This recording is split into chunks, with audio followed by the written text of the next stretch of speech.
One of the issues I've heard from people who have looked to upgrade their traditional built houses, many of which are in our towns and villages, as you're well aware, is the potential need to engage conservation professionals, given the construction methods.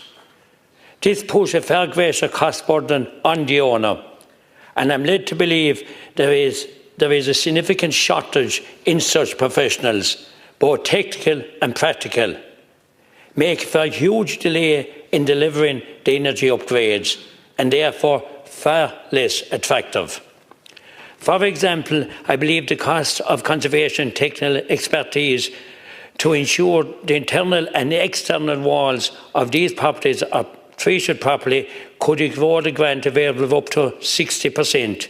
Do you have a breakdown on the number of traditional properties that have taken on these energy upgrades? Would you also consider, Minister, putting some extra funding in place for people who own these properties to engage conservation professionals? Thank you, Minister. Again, thank you, Deputy, for your question and for outlining the challenges being faced by some homeowners. And we are looking at continuing policy development in regards to the National Retrofit Plan. And we have in recent years seen significant changes that have been introduced as part of the retrofitting scheme, and one part of that was around a new pilot to support the retrofitting of traditional built homes. And certainly, Deputy, I can work with you in relation to the specific instance that you've raised yourself, but also we've introduced 2 pilots aimed at, I suppose, informing approaches around increasing the number of heat pumps installed, because we know as demand increases, a lot of the traditional built homes who may have conservation challenges, that they become a lot more expensive. So we are working at streamlining the processes, and certainly if there's an examples that you want to share with ourselves, we certainly will work with SEAI and try and build them into a broader programme that meets the needs of everyone right across the country. Thank you, Minister.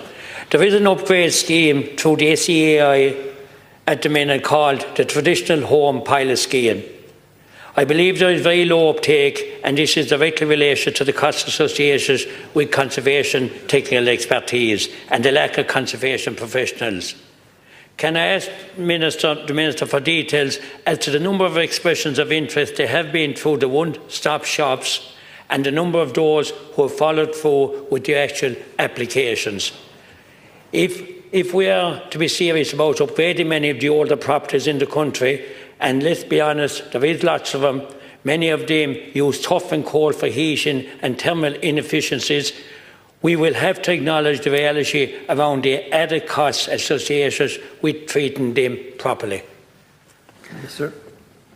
Yeah, again, Deputy, thanks for your question, and I will acknowledge that over 41,500 upgrades have been completed so far this year. So we have been building momentum, and I don't have on hand the numbers in regards to the traditional build housings, but certainly we can get that back to yourself. But as I said earlier, we do need more skills, we need more contractors, we need better supply chain resilience, and that's why we're very much focused on more SEAI staff for the Warmer Homes scheme, and indeed more one-stop shop operators, and it's at 26 already. But to your point, it does need to ensure that all homes are included, and to get that specific skill set and expertise, that's something that we can go back to SEAI on and revert back to yourself in regards to that, and we will get the figures back to yourselves around Warmer Homes retrofits for traditional homes.